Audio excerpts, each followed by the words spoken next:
My Roman Empire is the Roman Empire in Britain. It's late summer of 55 BCE, and Julius Caesar is waiting on a beach in Kent. Dozens of Roman triremes are rocking in the surf just offshore. Celtic warbands are screaming across the sand in heavy-duty chariots, hurling javelins and spears at the advancing Roman legions. Many more legionaries watch from the ships, terrified of the howling blue-painted demons that are racing towards their fellows.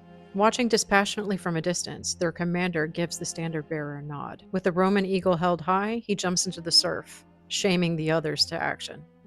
And so begins Julius Caesar's conquest of Britain.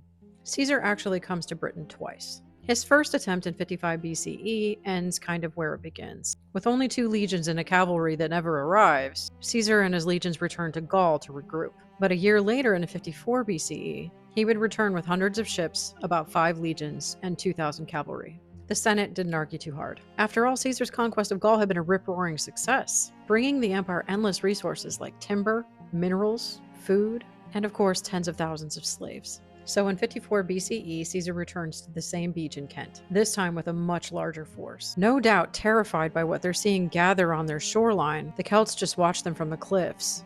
Caesar marches inland unopposed. Caesar's destination this time is toward Cassivellaunus, who, not having the numbers to attack Caesar head-on, retreats over the Thames. He's thinking that this will stop Caesar altogether since the Thames estuary is huge. Cassivellaunus and his men look on in horror as the Romans cross the Thames into their territory, and no projectiles, including arrows, could stop them. Once Caesar is across the Thames, Cassivellaunus has no choice but to call on the 4 kings of Cantium, which is modern-day Kent. They band together and attack the Roman forces outside of Cassivellaunus' stronghold. But Cassivellaunus doesn't know who he's dealing with.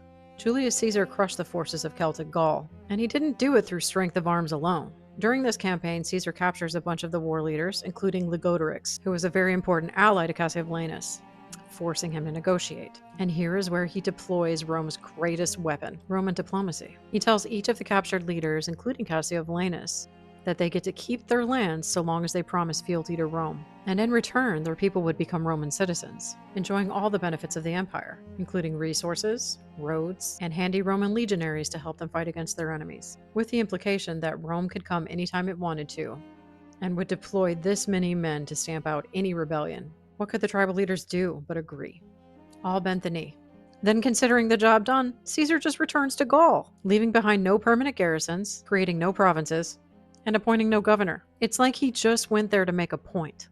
In any case, Rome wouldn't fully conquer Britain until 43 CE under Emperor Claudius. Even though Caesar didn't permanently conquer Britain, he hit them hard enough that when Rome returns, Britain was already partially bent to its will.